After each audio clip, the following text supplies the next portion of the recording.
Hi Kirsten, it's Dr. Kemmery, and I'd like to give you some feedback on your mind map. So from my understanding that your teaching scenario is going to be teaching family members the techniques in how to care for an enteral tube feeding, right? Okay, so I read your written description on the discussion board, and I found that to be complete. So your first learning theory is andragogy, and then it's definitely Malcolm Knowles, so you picked a very specific theorist and learning theory that came from that theorist rather than the broader the broader theories, right? A broad-based theory, which is good. Adult knowledge comes from experience, right? And they need to connect it to prior learning, right? So that's correct. The view of learning, right? Okay. So the view of learning isn't specific to case studies and simulations and role-playing. What is the view of learning? So the overall view of how people learn, right? So knowledge comes from experience, and then how does that learning happen, right? So not something as specific as what you have here. So something else.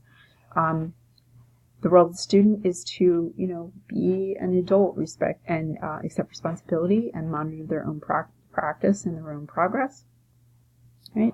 So the role of the educator is to be more of a facilitator, right? Facilitator providing relevant resources and helping your learners to connect that particular content with something that's meaningful and something that holds meaning to them. In this case, their family member or themselves needing tube feeding for nutrition. Right? So here, how the theory informs the instruction of the management of tube feedings, providing education to families in real time. Right? That makes sense, but is that really all that you'd be doing? So you provide just-in-time education, but how then are you going to connect it to this part, the adult knowledge coming from experience, right? So where does that come in? Here. And so think about that. Like, how would you link that particular learning experience to what someone had learned about before? Multiple intelligence theory is Gardner, right? There are multiple levels of intelligence. That is the view of knowledge, right? And knowledge is influenced by the experiences, right? The view of learning is that there's a level of intelligence that everyone brings innately to an environment, right? Into an activity, and then you build off of that, right? Build off of those multiple levels, right? And they do create different ways of learning and different meanings, right? The role of the student, right, is to, yes, self-evaluate and maybe not find, but enhance or be self-aware of their own abilities and their own challenges, right?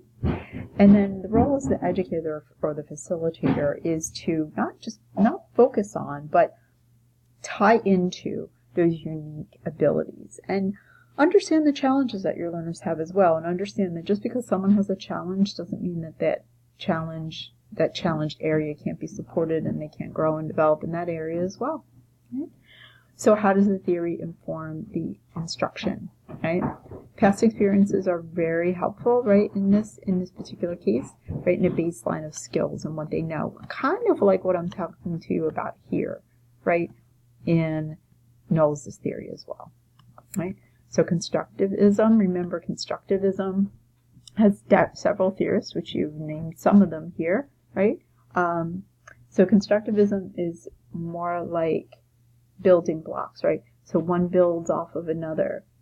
When you talk about constructivism, Bandera is not a constructivist theorist. So social learning theory is not constructivist. Social learning theory is a bridge between behavioralism and cognitism, but not constructivism. So constructivism would be Dewey,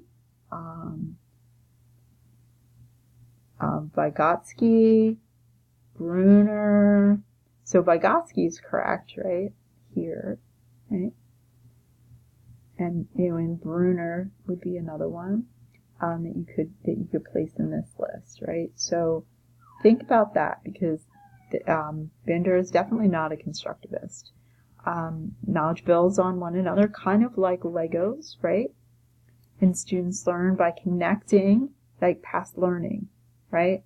Connecting learning to new learning, right? They learn by not just observation, so it's not just an observationalist type of theory, but they definitely build on new learning on old, right? Again, like bricks for a wall, right? Social interactions can be important in constructivism, right? Especially if you're looking at the social learning theory of Vygotsky, right?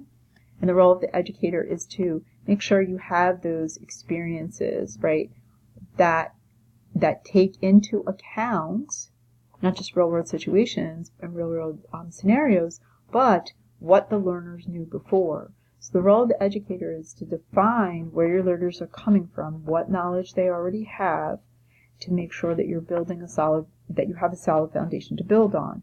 So you would want to know, if you're teaching a class in cardiac rhythms, that your patient or that your students knew cardiac rhythms, or knew just about cardiac anatomy and physiology. And I don't know why your mind map just went away, but that's okay. If you have any questions about any of my feedback, please feel free to email me.